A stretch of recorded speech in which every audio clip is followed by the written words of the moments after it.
மருதமலை தைப்பூச திருவிழா தேரோட்டம் அமைச்சர் செந்தில் பாலாஜி பங்கேற்பு.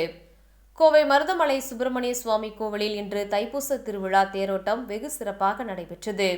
திரளான பக்தர்கள் கலந்து கொண்டு சுவாமி தரிசனம் செய்தனர். தைப்பூச திருவிழா கடந்த பிப்ரவரி 5ஆம் தேதி கொடியேற்றத்துடன் துவங்கியது.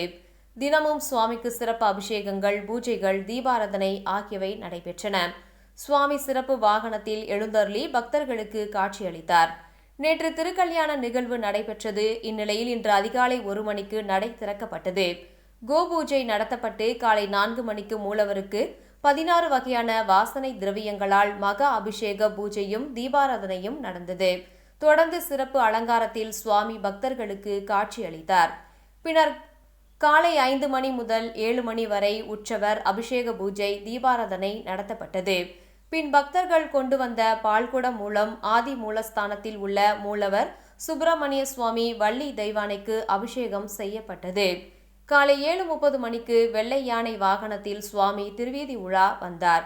பின் அலங்கரிக்கப்பட்ட சிறிய தேரில் விநாயகர், வீரபாகு, சூலதேவரும், பெரிய தேரில் சுப்பிரமணிய சுவாமி வள்ளி தெய்வானையுடன் எழுந்தருளினார். காலை 11 மணிக்கு தேரோட்டம் தொடங்கியது.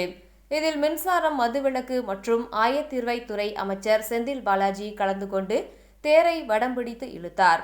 அவருடன் பக்தர்களும் அரோகரா அரோகரா என பக்தி முழக்கமிட்டு திருத்தேரை வடம்பிடித்து இழுத்தனர்.